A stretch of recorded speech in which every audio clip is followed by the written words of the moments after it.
You checking in and out here from the lake, reviewing Happy Gilmore 2. Yes, this classic movie. Again, we need to continue these movies. We need to know what happens with this story 30 years later. We need to keep continuing these because the people are alive, and let's get them while they're still alive. Let's give them their sequel that they've been beating down the door for years. We need to do this, and they did it.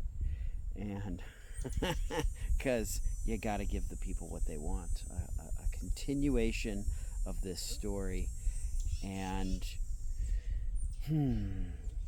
no spoilers. So they do give some good references to where if you didn't see the first one, or if you haven't seen it in a long time, you're like, yes, I remember this moment.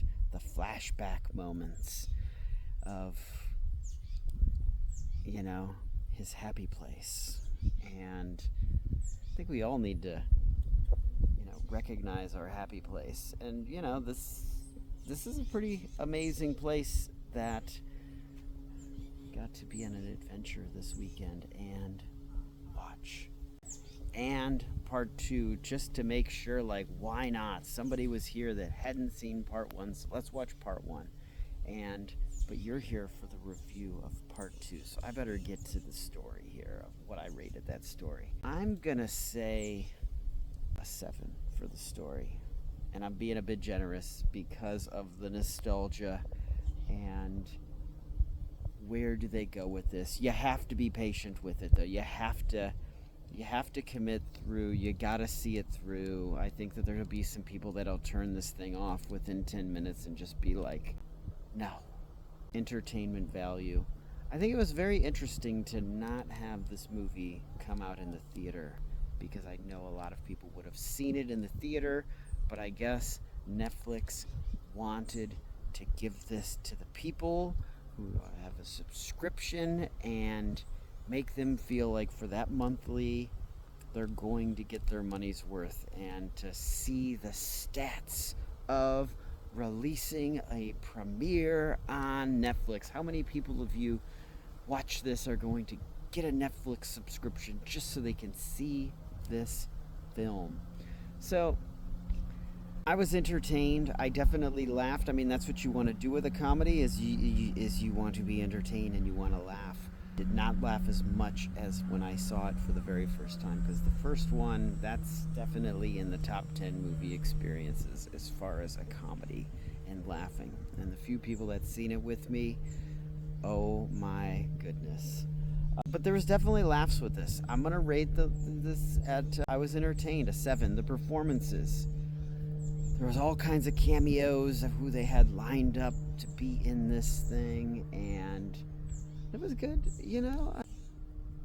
They threw it all in there, the performances. No one's going to get nominated for anything crazy with this. I think it was good. I'm going to say a 6 for performance. These guys were good, but honestly, I would have, I know everyone is going to have their own take. That's just mine. Artistry.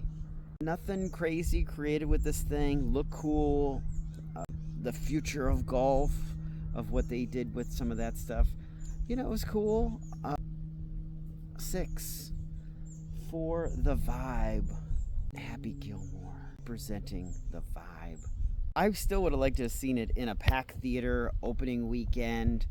I feel like watching, even though I watched it with a group of people, which did make a difference, there is a power in the movie experience of going to a theater and the energy and the vibe, and it is very hard to recreate that watching it at home. And so therefore I hope the movie experience does not go away. And it's just a sign of the time. So to me, with the vibe, I'm gonna say a 7. I would be interested to see what Eric Douglas's thoughts on this movie were. Critical B checking in.